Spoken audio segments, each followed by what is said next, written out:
नमस्कार, disclosure with Vinod में आपका स्वागत है। और आज हमारे साथ डिस्क्लोज करेंगे एडवोकेट आर.एस. पठानिया, जो फॉर्मर एमएलए प्रवक्ता हैं।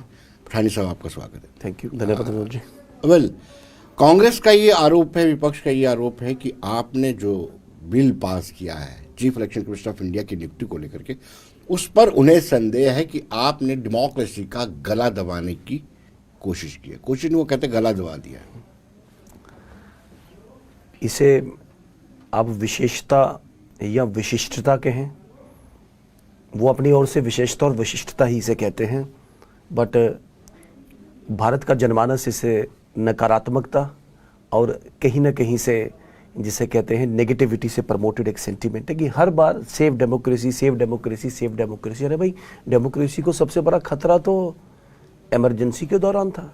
इस देश के पूरे प्रजातांत्रिक मूल को ध्वस्त करने का जो क्रेडिट है, वो अगर किसी को जाता है तो वो विभिन्न विभिन्न वक्तों पे, विभिन्न विभिन्न जगहों पे, राज्यों पे, या दिल्ली में जो केंद्र की सरकार थी, जम्मू कश्मीर की भी बात करें, अगर डेमोक्रेसी को का गला घोटने का काम अगर किसी ने किया है तो वो कांग्रेस ने किया है। इस बिल पे जैसा आपने चर्चा की है, देखें, एक बात बड़ी स्पष्ट होनी चाहिए कि प्रधानमंत्री हमेशा भारतीय जनता पार्टी का तो रहेगा नहीं। कहीं ना कहीं इन फैसलों में एक प्रिसिशन, एक तेज़ी लाने के लिए, और ये फैसले एक ट्रैक रिकॉर्ड है कि बार बार इसमें डिले आ रहा था, कॉन्ग्रुएंस कई बारी परेशानी बन रही थी इसमें, तो उसमें एक प्रिसिशन लाने के लिए, तेज़ी लाने के लिए सरकार ने एक रिफॉर्मेटिव जो जिसे कहते हैं कदम उठाया है। बाकी संविधान का जो एक मैंडेट है कि इलेक्शन कमीशन ऑफ इंडिया और free and fair elections, election commission को करवाना, सरकार को उसमें अपनी सहायता देना, एड और असिस्टेंस अपनी ओर से देना, और लोगों में एक एक्सेप्टेबल गॉस्पेल को लेके जाना, मुझे लगता है इसके लिए भारतीय जनता पार्टी वचनबद्ध भी है, कटिबद्ध भी है। संविधान का सम्मान करते हैं, संविधान से जुड़ी जितनी भी प्रणालियां, पद्धतियां, उनका सम्मान करते हैं। लेकिन ये जो कैंपेन बात बात पे डेमोक्रेसी खतरे पे, प्रजातंत्र खतरे पे कोई नहीं, खतरे पे सिर्फ कांग्रेस खतरे पे है, जो पूरे देश में, पूरे देश के राजनीतिक परिप्रेक्ष्य में अपने आप में इररिलेवेंट होती बिल्कुल नेस्तनाबूद, जीरो के पास पहुंच गई है। ना को एजेंडा, ना को पॉलिसी, ना को प्रोग्राम, सिर्फ नकारात्मकता और नेगेटिविटी, जिसे भारत के जनमानस ने पिछले राज्यों के चुनाव में, इससे पहले भी बाकी राज्यों के चुनाव में बिल्कुल नकारा है। क्या पठानिया साहब, आपको लगता है कि chief justice of India hurdle create करते थे नियुक्ति में? मैं इस पोजीशन में नहीं कि मैं जिसे कहते हैं डिफाइन कर पाऊँ, रीजंस दे पाऊँ। केंद्र के लॉ डिपार्टमेंट ने एक बिल मूव किया है, और उस बिल मूव करके यूनियन कैबिनेट ने उस पर एक डिटेल्ड चर्चा की है। उस डिटेल्ड चर्चा का एक फिर वो बिल पार्लियामेंट में भी डिबेट होगा, लेकिन पार्लियामेंट में डिबेट करने से पहले कैबिनेट ने और फिर लॉ डिपार्टमेंट ने उस पर डिटेल्ड रीजंस के साथ, फैक्ट्स एंड फिगर्स के साथ इस बिल को प्रेजेंट किया है। तो I would not be in a position to tell, लेकिन मैंने कहा कोई ऐसी बात नहीं, नथिंग, कोई आसमान गिरेगा नहीं इससे। इलेक्शन कमीशन और इफेक्टिव तरीके से काम करेगा, और free and fair elections Jammu Kashmir में, भारत में और भारत के राजनीतिक परिप्रेक्ष्य में रहें, इसके लिए भारतीय जनता पार्टी वचनबद्ध है। लेकिन उनका कहना है कि जिस तरीके से आपने निष्कासित करके पूरे सत्र के लिए 150 के करीब पार्लियामेंटेरियन्स को बाहर निकाल करके इतना महत्वपूर्ण बिल पास करवाए, ये भी लोकतंत्र के खिलाफ है। देखिए, पहले तो मैं दूसरी पॉलिटिकल पार्टीज और खासकर जो विपक्ष से पॉलिटिकल पार्टी है, उनसे भी सवाल पूछना चाहते हैं कि भाई, आप ऐसा अनरूली बिहेवियर, पहली बार तो किसी का सस्पेंशन हुआ नहीं है, आप ऐसा अनरूली बिहेवियर करते क्यों हो? आप हाउस की गरिमा, the dignity and decorum of the house, this has been debased in the past few years. आपने देखा होगा कि वेस्ट बंगाल से सांसद, और सांसद पेशे से वकील भी हैं, और किस तरीके की मिमिक्री भारत के उपराष्ट्रपति, मैं जगदीप धनखड़ की बात नहीं करूंगा, और वो उपराष्ट्रपति सभापति भी हैं राज्यसभा के, और विपक्ष जरा ध्यान में रहे कि नेहरू जी बोल के गए कि house represents the nation and speaker represents the house. जी, तो जो पूरे देश का एक रिप्रेजेंटेटिव है जिसको हाउस चलाना है, आप उसी पार्लियामेंट के परिसर में इस तरीके का तमाशा मजाक करेंगे और कांग्रेस के युवराज राहुल गांधी उनका वीडियो बनाएंगे और चलाएंगे, उसको वायरल करेंगे अपने वहां से। बहुत अफसोसजनक, चिंताजनक विषय है। देखिए ठीक है, ये this needs to be seen with देश में पूरे एक सेंसेशन है कि क्या बात है, इतने एमपीज को डिस्क्वालीफाई करना पड़ा। लेकिन इसका दूसरा पार्ट ये है कि why doesn't Congress and other political parties play responsibly. Lakshman rekha में रह के बात क्यों नहीं कर रही? आपको जनता ने भेजा है नारे लगाने के लिए, बिल्कुल नहीं। प्लेकार्ड दिखाने के लिए, बिल्कुल नहीं। जगदीप धनखड़ जी जो कि उपराष्ट्रपति हैं भारत के, उनकी मिमिक्री करने के लिए, बिल्कुल नहीं। आपको विषय रेस करने के लिए भेजा है और आपका मेन काम है ये विधान। हम तो एक एमएलए एमपी को उसका डेवलपमेंट के कामों से देखते हैं, लेकिन बेसिकली जो संवैधानिक रोल उसको जो संविधान देता है एक एमएलए एमपी को, कानून बनाना, कानून पे चर्चा करनी, कानून पे डिस्कशन करना, कानून पे डिबेट करना, मेन विषय पे ये आ नहीं रही। तो बार बार हारने से मैंने फिर कहा कि इनकी नकारात्मकता, इनकी हताशा कहीं ना कहीं देश के एक जो हेल्दी हमारा जो मल्टी पार्टी एक जो सिस्टम है, प्रणाली है, पद्धति है, इसको खराब कर रहा है। ये प्रणाली फले और फूले।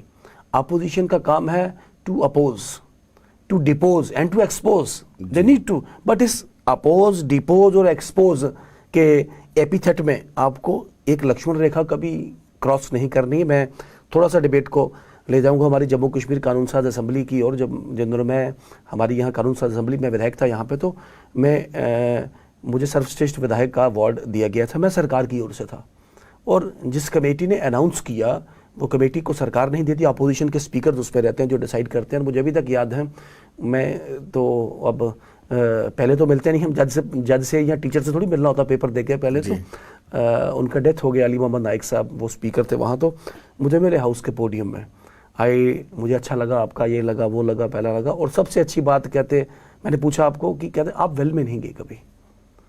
मैं वेल में, देखें आपका देने के लिए एक स्थान दिया गया है और हाउस के जो रूल्स ऑफ प्रोसीजर में उसमें साफ कहा गया है आप अपने स्थान को छोड़ के दूसरे मेंबर पार्लियामेंट के स्थान पे जाके भी आप एड्रेस नहीं कर सकते हाउस को आप। तो वेल में एड्रेस जाके एड्रेस करना, दिस अमाउंट्स टू मिसकंडक्ट। कहीं ना कहीं रूल्स की उल्लंघना है, कहीं ना कहीं जो एक पार्लियामेंट का जो डेकोरम है उसकी उल्लंघना है। तो आप रिस्पॉन्सिबली बिहेव करें। आपके देखें बात करना ऐसे नहीं तो मैं हाथ खड़ा कर दूंगा मेरा बात करने, जैसे प्रेसिडेंट राहुल गांधी जी ने भी कहा मेरा माइक ऑफ कर दिया जाता है। अरे भाई, हाउस में जिसको स्पीकर अलाउ करेगा उसी का माइक ऑन होगा। वो कोई मछली मार्केट नहीं जिसका मर्जी आएगा हाथ खड़ा करेगा और बात करेगा 550 में, वो देखो मुझे बात नहीं करने दे रहा स्पीकर। तो बात करने के एक अलग तरीके हैं। कोई भी विषय है, कोई विधान है या कोई डिपार्टमेंट की ग्रांट्स हैं या कोई प्राइवेट मेंबर्स बिल है। साहब आपके पार्लियामेंटेरियंस को हमने देखा है विपक्ष में जब थे, वो भी प्ले कार्ड लेके आते थे, वो भी करते थे, लेकिन इतना बड़े फैसले उन दिनों यूपी गवर्नमेंट ने नहीं लिए। देखिए मैं इस विषय को पार्टी पॉलिटिक्स पे इन्वॉल्व नहीं करना चाहता। हालांकि इतना नेगेटिविटी कभी भारतीय जनता पार्टी के लोगों ने की होगी, पर मानता हूं आपकी बात, ठीक है हमारे लोग भी विरोध करते थे, हमारे लोग भी वेल में आते थे। मैं इसको एक बड़े परिप्रेक्ष्य में देखना चाहता हूं। अब देखें, this is a point to be pondered. UK में का जो पार्लियामेंट है वो 110 से लेके 150 दिन बैठता है। हमने अपनी ऑल इंडिया स्पीकर्स कॉन्फ्रेंस में डिसाइड किया कि हम मिनिमम 100 दिन बैठेंगे। हर असेंबली ने भी रिजॉल्व किया और पार्लियामेंट ने भी रिजॉल्व किया, but we are not able to sit for 100 days. हम 100 दिन तक बैठ नहीं पा रहे। अमेरिकन सेनेट है, उसने बोर्ड लगाया बार कि अपनी सेनेट के बाहर, O citizens beware, we are sitting here, your rights are in danger, आपके हम पता नहीं क्या कर देंगे क्या ना करेंगे। तो डिस्कशन, डिबेट।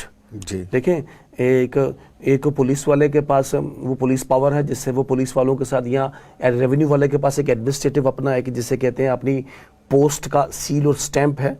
राजनेता के पास डिस्कशन और डिबेट यही सबसे बड़ा वेपन है उसका, यही सबसे बड़ा हथियार है। और इसी हथियार से ही जिसे कहते हैं यूज करना है उसको। और सरकार को मैं कहती हूँ एक्सपोज करें, डिपोज करें, अपोज करें, बट कायदे के तहत करें, प्रोसीजर के तहत करें, तरीके से करें और विषय लेके आइए, आना चाहिए उनको। They should involve. मैं फिर देखें, आप कांग्रेस की बात कर रहे हैं तो मैं कांग्रेस को दोबारा नेहरू जी को दूसरी बार कोट करूंगा आपके यहाँ पर। उन्होंने कहा कि एक सरकार है कि चलती बाइसिकल की तरह है और वो चलती बाइसिकल जैसे वो ढलान में चल रही होती है, सरकार उसकी तरह होती है, अपोजिशन उसके ब्रेक का काम करती है। लेकिन अगर इररिस्पॉन्सिबल अपोजिशन हो जाए तो फिर वो साइकिल गिरने का भी खतरा रहता है। तो ये साइकिल कहीं ना कहीं देश की जो पार्लियामेंट्री डेमोक्रेसी है उसे बंधक बन गई है। It has been held hostage by irresponsible activities, antics and adventures of Congress and the other allied parties of I.N.D.A alliance.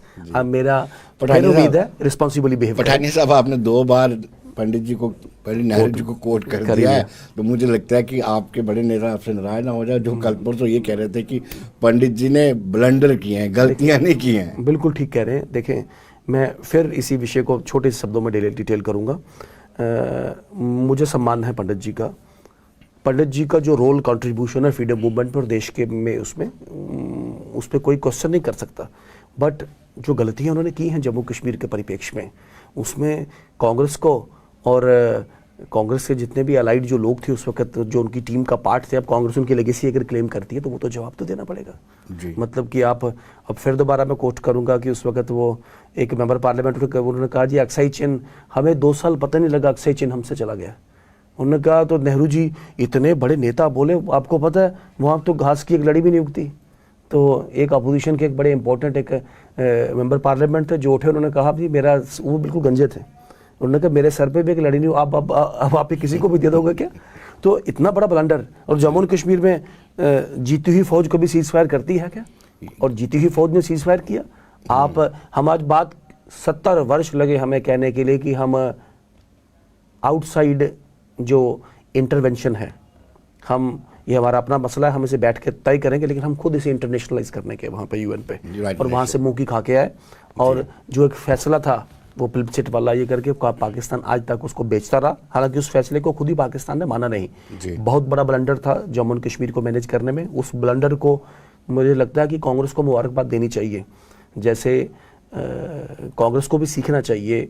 कल को इंदिरा जी के दौरान जब बांग्लादेश का वॉर हुआ वो जीत गई। अब तो मानेक शाह वाला फिल्म भी काफ़ी उसमें फैक्ट्स को सामने करता है। तो उन्होंने इंदिरा जी को शोक में कहा कि आप तो दुर्गा का रूप हैं। जब नेहरू जी चले गए उस वक्त भी जब डेथ हुआ उनका, और उनकी ऑबिचुरी में भी अगर अटल बिहारी वाजपेयी जी का अगर आप स्पीच देखें तो क्या खूबसूरत बोले हैं वहाँ पे वो, कि देश का कलाकार, बहुत तारीफ की बड़ी पॉजिटिव में। मैं एक भारतीय जनता पार्टी के इतने बड़े नेता और नेहरू जी के बारे में जो शब्द उन्होंने पार्लियामेंट के पटल पे कहे हैं, माय गॉड, बहुत बड़ी बात है। जब प्रधानमंत्री बने तब भी नेहरू जी को कोट किया। ऐसा नहीं हमें को नेहरू जी से कोई नफरत है, जब प्रधानमंत्री बने तब भी उनको कोट किया, अभी भाई नेहरू जी मुझे बोले थे आप एक दिन देश के प्रधानमंत्री बनेंगे उसमें। लेकिन जो फैसले हैं, जो बूमरैंग किए हैं, जिससे जम्मू कश्मीर की स्थिति और परिस्थिति बदली है, जिससे जम्मू एंड कश्मीर में अराजकता फैली है, जिससे कहीं ना कहीं इनडिसिसिवनेस, मतलब एक भी नहीं, सिर्फ जम्मू कश्मीर नहीं, चाइना के साथ भी हिंदी चीनी भाई भाई किसका नारा था जी, आज तक हम 7 दशक तक कंट्रोल नहीं कर पाए इनके साथ। और सबसे बड़ी बात, जम्मू एंड कश्मीर ही अकेला एक प्रदेश था जिसने चाइना को टेम किया था। जम्मू एंड कश्मीर की डोगरा आर्मी ने ही चाइना को डिफीट किया था। और जम्मू एंड कश्मीर की वो जो लड़ने वाली जो वॉरियर फोर्स है, जिसमें हिंदू, मुस्लिम, गुजर, पहाड़ी सभी लोग कंधे से कंधा मिला के सिख वहाँ पे लड़ते थे, आपने उन सबको दरकिनार करके एक नया अरेंजमेंट यहाँ पे बना दिया। 2 प्रधान, 2 विधान, 2 निशान, और आप जितना मर्जी देश, इन शॉर्ट आप जितना मर्जी देश को लूटो, देश से ले आओ, और यहाँ पे जाके जिसको अपने रिश्तेदारों को, अपने कार्यकर्ताओं को बांटो, आपको कोई पूछने वाला नहीं, क्योंकि आपके यहाँ अलग विधान है, अलग प्रधान है और एक अलग निशान है। हम देश को डराएंगे कि हम ये मुस्लिम मेजॉरिटी प्रदेश हैं, प्रांत हैं, और ये लेगेसी अभी 6-7 दशक चली, और ये 6-7 दशक का जिसे कहते हैं एक बहुत बड़ा एक मुजस्मा, बहुत बड़ा तमाशा जम्मू कश्मीर के लोगों ने था। जम्मू कश्मीर के हिंदू ने देखा, जम्मू कश्मीर के मुसलमान ने देखा, सिख ने देखा, बुद्धिस्ट ने देखा, ईसाई ने देखा, हर एक ने देखा। अब ये मिथ बस्ट हो गई है। जी पठानी साहब, ये इसके पीछे की जो इंटेंशन है उस पर डाउट किया जा रहा है। एक पार्लियामेंटेरियन था ही नहीं पार्लियामेंट में, उसको भी आपने निष्कासित कर दिया। अच्छा नहीं होता। डिस्कशन होती, स्टेक होल्डर, कितने बड़े बिल, 3 बिल जो वो आपने पास किए, कितने इंपॉर्टेंट बिल थे, लेकिन विपक्ष नदारत थी, आपने निकाल दिया था उनको। विपक्ष डिस्कशन डिबेट करना चाहता तो they should have approach the speaker. Calendar तो उनके पास आता है कि क्या उन्होंने अप्रोच किया जी। हालांकि ये दूसरी बात है कि उनका नंबर इनसिग्निफिकेंट था, बट इवन देन जो उनका कोर्ट था, मैं विधानसभा थी तो मैं सरकार के बिल को भी डिस्कशन करके अपोज करता था जी। और मैं ये पोजीशन लेता था हाउस में कि मैं रूलिंग पार्टी का विधायक तो हूं, लेकिन मैं एग्जीक्यूटिव का पार्ट नहीं, मैं लेजिस्लेचर का पार्ट हूं। जी। तो मेरा ये तो एक्सपोज डिपोज करने का राइट अपोजिशन के बराबर तो नहीं, लेकिन फिर भी कम से कम मैं सरकार को पूछूंगा। मैंने एक बार हाउस में भी कहा था कि मुफ्ती साहब कच्चे धागे से बंधा जरूर हूं, लेकिन जमीर की आवाज दबा नहीं सकता। विधायक हूं, लेजिस्लेचर का पार्ट हूं। तो एक बिल मैंने भी मैं ये करता रहता था वहां पे। तो मुझे लगता है कि कहीं ना कहीं जो लोग सस्पेंड हुए हैं, जान के एक तमाशा क्रिएट करने की कोशिश की गई है पूरे देश के विरुद्ध। असली विषयों से लोग दूर जाएं। और जो इससे बड़ा विषय है, मैंने कहा कि पार्टी पॉलिटिक्स से ऊपर उठ के हम रिस्पॉन्सिबली बैठ नहीं पा रहे जी। पब्लिक का एक्सचेकर पे ये हाउस बैठता है जी। पब्लिक विषयों का डिस्कशन डिबेट होना, बिजली पानी का डिबेट होना, जल जीवन को डिबेट करें, उज्ज्वला को डिबेट करें, आपकी सड़क कनेक्टिविटी को डिबेट करें, आप जम्मू एंड कश्मीर की आर्थिक और वित्तीय स्थिति को डिबेट करें, आप जम्मू एंड कश्मीर के टेररिज्म बढ़ा है कम हुआ है, अब नया मॉडल एक टेररिज्म ने अडॉप्ट किया है जिससे शायद हमारी सिक्योरिटी एजेंसीज थोड़ा सा मुश्किल उसमें फेस आ रही है, उनको आप बोले यू शुड स्टैंड, वहाँ पे यूनाइट करके उस पर डिस्कशन डिबेट करें और बोले सिक्योरिटी एजेंसीज को वी स्टैंड बिहाइंड यू, हम आपके साथ खड़े हैं, पाकिस्तान के विरुद्ध लड़िए आप, हमारा मॉरल सपोर्ट है आपको। तो लेकिन ऐसी बात करने को ये तैयार नहीं है, इनको सिर्फ राजनीति करनी है, पूरे देश में ढिंडोरा पीटना है। वो कहते हैं ना भेड़िया भेड़िया आया, वो गडरिया जाता था ना तो भेड़िया होता नहीं था, वो भेड़िए वाली आवाज लगानी है इनको। दिस इज पठानिया साहब, आप ये ईवीएम पर भी आप पर इवन हास्य कवि भी, मैं सुन रहा था एक कविता, हास्य कवि भी ईवीएम को लेकर के चर्चाएं शुरू कर दी हैं। कांग्रेस तो लगातार कह रहे कि ईवीएम के भरोसे ही ये भारतीय जनता पार्टी लगातार निरंतर जीत रही है। मैं सवाल पूछना चाहूँगा कांग्रेस के मित्रों से। मैंने आप ही के चैनल पे कहा था, आपने कहा हिमाचल में क्या हुआ, बेंगलोर में क्या हुआ, कर्नाटक में, मैंने कहा जनता के मैंडेट का सम्मान करते हैं, तो क्या वहाँ भी क्या फिर ईवीएम से ही कांग्रेस आई 2 स्टेटों में जो ये पूरे देश में ढिंडोरा पीट रहे हैं? मेरा ख्याल से है कि अब एक वक्त आ जाएगा विनोद जी, अब ये मेरा रिकॉर्ड जो रहेगा, ये कहेंगे कि वो संदूकड़ी को भी बंद करो, वो पुराने ज़माने में होता ना हाथ खड़े करके, वो ये बोलेंगे, वो हाथ खड़े करा के उसका वीडियो बनाओ, चूंकि उसका रिकॉर्ड जब भी है हम निकाल पर, चूंकि जाली वोट वहाँ पर डाल, अब ये मुझे लगता है उस मॉडल पर जाने वाले हैं। तो फिर बोलूँगा कि पॉजिटिव रहें और प्रैग्मेटिक रहें, विपक्ष का दमदार रहना, विपक्ष का जीता जागता एक परिदृश्य सरकार को दिखाना। सरकार को मैंने कहा कि एक्सपोज, अपोज एंड डिपोज विपक्ष का करना, उनका मॉरल, उनका प्रजातांत्रिक डेमोक्रेटिक और उनका कॉन्स्टिट्यूशन, उनका संवैधानिक ये एक राइट है, इस राइट को वो एक्सरसाइज करें, खुल के एक्सरसाइज करें, ताकि जनता का भला हो पाए। जो भी कानून, जो भी विधेयक, जो भी बिल एक कानून बनने से पहले पार्लियामेंट की भट्टी से, जिसे कहते हैं, हम उसे भट्टी कहते हैं, उसकी भट्टी से पूरा पक के आए उसमें, और उस बिल को सुनना और समझना। देखें, एक और विषय है, मैंने एक बार अपनी विधानसभा में भी लिया वहाँ पे, कि जो रूलिंग पॉलिटिकल पार्टीज के मेंबर हैं, देखिए वी हैव बिकम मॉरिबंड, एक जिसे कहते हैं ना, एक मशीन्स बन गए हम वहाँ पे, जो उस बिल के हक में वो हाँ कहें, वो फटाफट रूलिंग पार्टी वाले हम हाँ कह देते हैं। लेकिन पार्लियामेंट का मकसद है कि पार्लियामेंटियन शुड डिबेट, और यही बात है अपोजिशन वालों को, सरकार का बिल है तो हमने उसको डिपोज करना ही करना है, दैट्स नॉट द केस। आपको कंस्ट्रक्टिव रहना चाहिए। मैंने आपको बोला कि मैंने सरकार का विधायक होते होते सरकार के बिलों को अपोज करने की, अपोज की बात नहीं, लेकिन उसमें अपना व्यू पॉइंट आपको देना चाहिए। तो पार्लियामेंटेरियन मेंबर्स पार्लियामेंट जो बिल्स को रिसर्च करें, जिन बिल्स में टेक्निकल एक्सपर्टीज नहीं है उनको हाउस कमेटीज को, टेक्निकल एक्सपर्ट्स को बुला के उसमें ओपिनियन मांगे, पब्लिक ओपिनियन की उसमें बात करें, पूरे देश में वो वेबसाइट पे जाएं और पूरे पब्लिक वहाँ पे अपना रिस्पॉन्ड करे, अपना सजेशंस दें, जिससे देख लॉ जो है, जो अच्छा कानून, अच्छा पॉलिसी, और ये इनका एक संवैधानिक रोल है। आप करने कहाँ देते हैं? विपक्ष का तो यही रोना है, विपक्ष आप करना ही नहीं देते। विपक्ष करना, आपका नारा स्लोगन देखिए, विपक्ष करना नहीं चाहता, मुक्त भारत, विपक्ष करना ही नहीं चाहता। आप चाहते हैं मजबूत विपक्ष हो ताकि सरकार ठीक से चले, और दूसरी तरफ नारा देते हो कांग्रेस मुक्त भारत। देखें, पॉजिटिविटी मुक्त पार्लियामेंट, प्रोग्रेसिव एक एटीट्यूड मुक्त पार्लियामेंट, और इन सब के साथ साथ नई स्थितियों के अनुरूप अपने आप को रीमॉडल करने के लिए मुक्त भारत पार्लियामेंट, ये अपोजिशन की एक आकांक्षा और उनका एक एजेंडा है। पार्लियामेंट में डिस्कशन, डिबेट करना, जो एक इलेक्टेड आदमी उसको रोक नहीं सकता जी। जान के लाइन क्रॉस करना।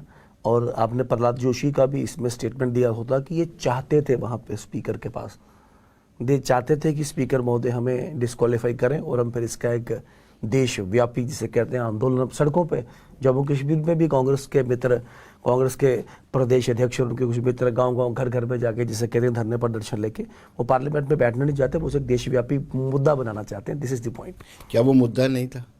देखिए पार्लियामेंट के अंदर नई पार्लियामेंट है, ये सौगात आप ही ने दी है, एनडीए सरकार की सौगात है। पार्लियामेंट के अंदर दो लोगों का घुसना, एक एमपी का उनको पास देना है और एमपी पर किसी तरह की कोई कार्रवाई ना होना और 150 के करीब आप सांसदों को बाहर खदेड़ देना है, देखिए ये इशू नहीं था? आपको नहीं लगता है कि ये इशू है? एब्सोल्युटली कोई इशू नहीं। देखिए हम लोग भी जब कई बार असेंबली में जाते हैं तो हमें भी कई लोग कहते हैं सर मैंने असेंबली देखना है, तो हम भी साइन करके दे देते हैं, लिख दो। किसी भी कानून में this should also go responsibly. कोई लॉ, कोई ऐसा गवर्नमेंट ऑर्डर, कोई ऐसी इंस्ट्रक्शन या उनको हाउस के रूल्स ऑफ प्रोसीजर में कोई ऐसी रिक्वायरमेंट नहीं है कि किसी को पास देने से पहले उसका कैरेक्टर वेरिफिकेशन हम करें पहले जी। ये ना हमारे पास प्रोसेस है, एमएलएज एमपीज के पास है, ना ऐसी कोई जिसे कहते हैं मैंडेटरी को गैप है। इवन देन एक हाई लेवल सिक्योरिटी ब्रीच का एक ऑर्डर दिया गया है। उस हाई लेवल सिक्योरिटी ब्रीच में जो भी लोग दोषी लोग हैं उनके खिलाफ उक्त कार्रवाई, एक एडुकेट चार्जेस भी उनके लगाए गए हैं, अभी तक जेल की सलाखों के बीच है। और इसका एंगल क्या है, इसके पीछे अल्टीमेट रीजंस क्या है, ये भी बहुत जल्दी पब्लिक की जाएंगे। और एक बड़ा सेंसिटिव विषय है, इस सेंसिटिव विषय को वेट करते अटेंड करते फिर कौन सी बात है कि अमित शाह जी पब्लिकली बोल चुके थे, प्रधानमंत्री जी भी बोल चुके थे पब्लिकली उस पर। हम ये चाहते थे हाउस में बुला के वहाँ पे एक राजनीति करना। देखें 3 महीने मणिपुर ने चलने दिया। थोड़ा मुझे ना अजीब सा लगता है, अगर आप अपोजिशन में होते, बीजेपी के लोग अपोजिशन में होते, ऐसा कुछ हो जाता तो मुझे नहीं लगता है कि आप उसे पार्लियामेंट चलने देते, डिस्कशन करते, डिबेट करते, सवाल ही पैदा नहीं होता। एक्सपोज आपने भी देशव्यापी मुद्दा बनाना था, करते थे। नहीं, नॉट एट ऑल। क्या भारतीय जनता पार्टी एक एग्जैक्टली एक डिसिप्लिन अनुशासित पार्टी है और कुछ मूल सिद्धांतों को लेकर भारतीय जनता पार्टी चलती है। यहाँ पे मैं मणिपुर में भी यही किया गया, 3 महीने तक विषय बनाया गया, प्रधानमंत्री जी जा नहीं रहे, प्रधानमंत्री जी जा नहीं रहे, प्रधानमंत्री जी जा नहीं रहे, प्रधानमंत्री जी रिस्पॉन्ड नहीं कर रहे, प्रधानमंत्री जी बात नहीं कर रहे। तो ऐसे ही इसे एक मुफ्त में जिसे कहते हैं कि विषय बनाने की कोशिश की कि इतनी बड़ी बात को थी नहीं, लेकिन जनता जो है वो ये सब जानती है।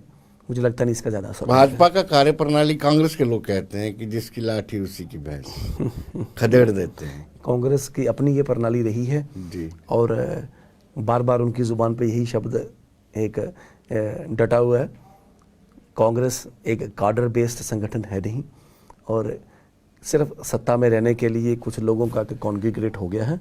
एक वक्त था कि वो बहुत कदावर लोग थे जो भारत की आज़ादी के लिए लड़े, जिन्होंने भारत के लिए काम किया और कुछ हद तक उस जो उनके कार्यकर्ताओं में वो सेंस ऑफ रिस्पॉन्सिबिलिटी भी रही, लेकिन वीक लीडरशिप, कमज़ोर नेतृत्व और डबल माइंडेड जिसे कहते हैं फैसले, और कहीं ना कहीं मैंने कहा कि घुटने टेक देने, चाइना के आगे टेक दिए, कि पाकिस्तान के आगे टेक दिए।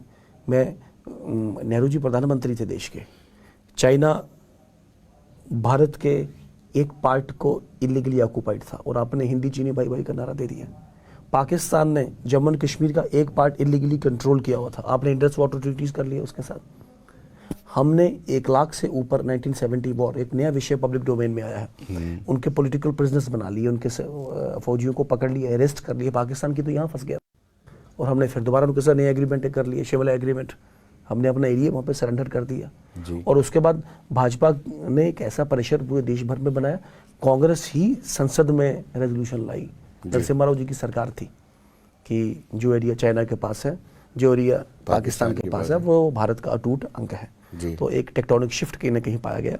तो इन विषयों पर जवाब तो देना पड़ेगा कांग्रेस को, और जो अपने आप को नेहरू जी की लेगेसी क्लेम करने की बात करते हैं, ये विषय हैं, ये इशू हैं, पब्लिक डिबेट हो, डिस्कशन हो, और उनके रोल का भी जिसे कहते हैं डिटेल एक एनालिसिस उसका, बल्कि क्रिटिकल एनालिसिस उसका किया जाए, दूध का दूध और पानी उसमें आ जाए, ये हमारा मानना है। लेकिन पठान साहब, जिस तरीके से आप टाल क्लेम करते हैं कि टूरिस्ट बढ़ रहे हैं और टेररिस्ट भी साथ साथ में बढ़ रहे हैं, आपने देखा होगा पुंछ में 66% हो गया। पहले हम 70% डिक्रीज कहते थे, अब 66% पे उस पर सरकारी आंकड़ा आ गया है।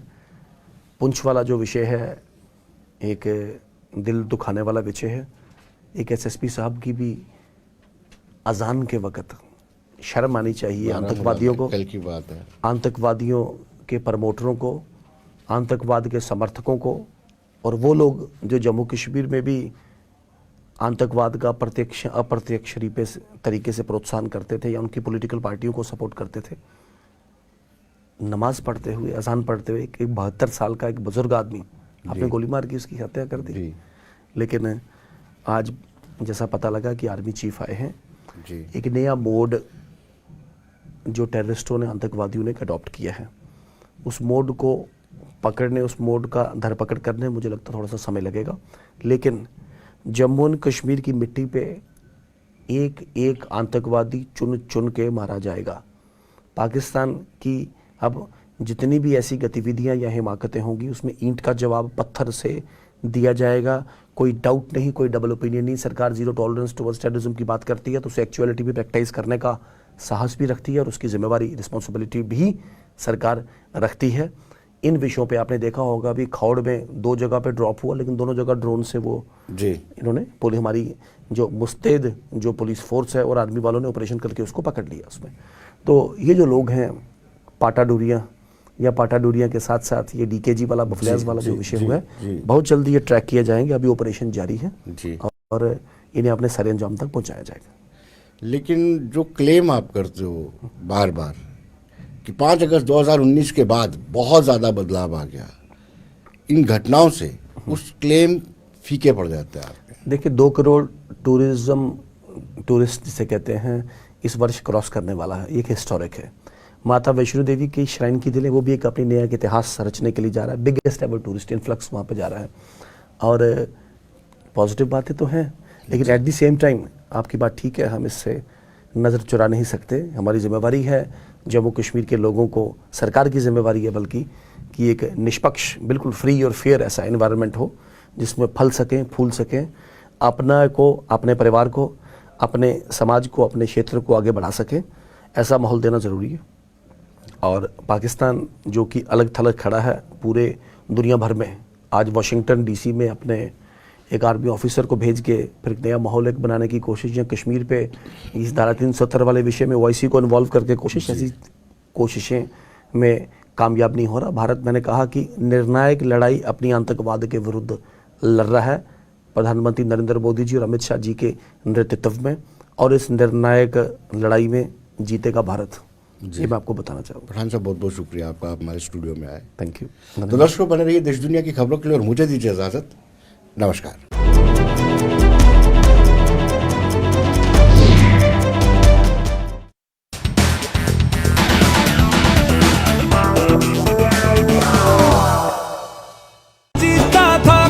Emotions, drama, comedy.